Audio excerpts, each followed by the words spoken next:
Charisma or toxicity? How to tell the difference between a strong personality and harmful behavior.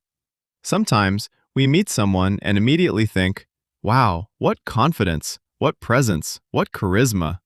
They speak with certainty, they make decisions quickly, they are not afraid to disagree, and when they enter a room, people notice.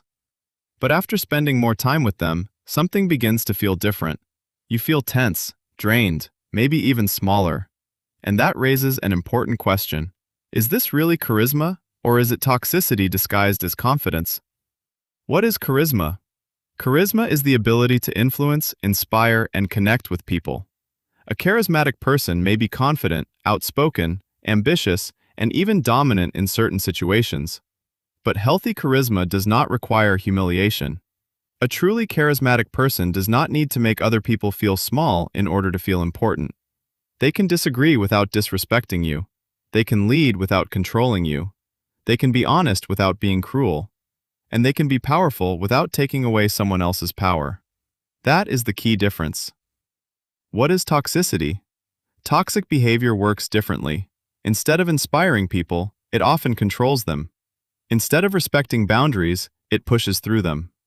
Instead of giving constructive criticism, it attacks the person. And instead of leaving people motivated, it often leaves them emotionally exhausted. Imagine two managers dealing with the same mistake. The first says, "There's a problem here. Let's understand what happened and find a way to fix it." The second says, "I knew you would mess this up. Why do I always have to think for everyone?" Same mistake, completely different response. The first person addresses the problem. The second turns the person into the problem. Why do we confuse toxicity with charisma? Because toxic people can also be charming. They may be intelligent, funny, confident, persuasive, attractive, decisive, or socially skilled.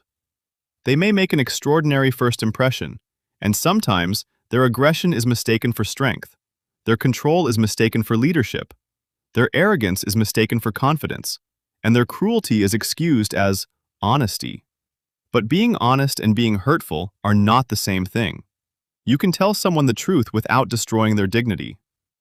Look at the boundaries. One of the clearest differences between charisma and toxicity is how a person responds to boundaries. Can you say no to them? Can you disagree? Can you have your own opinion? Can you make a mistake without being humiliated? Can you succeed without making them feel threatened? A healthy, charismatic person may not always agree with you, but they can respect your independence. A toxic person often experiences independence as a threat to their control.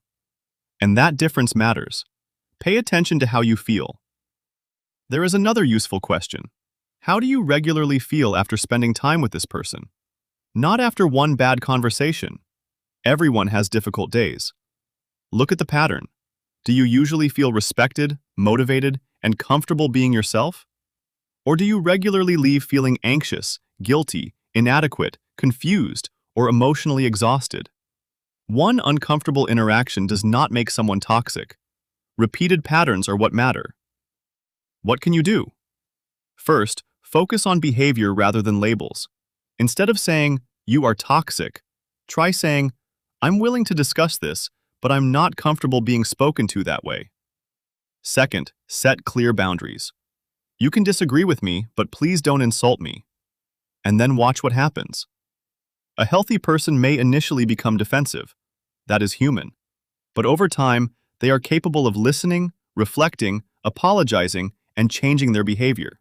If every boundary is met with ridicule, guilt, threats, manipulation, or punishment, that tells you something important. And if those patterns continue, creating more distance may be necessary. The final difference. Charisma and toxicity can sometimes wear the same clothes. Both can look like confidence. Both can be powerful. Both can attract attention.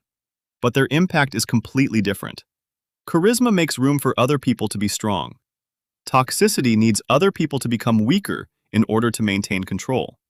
So, when you are trying to understand someone, don't only notice how impressively they enter a room.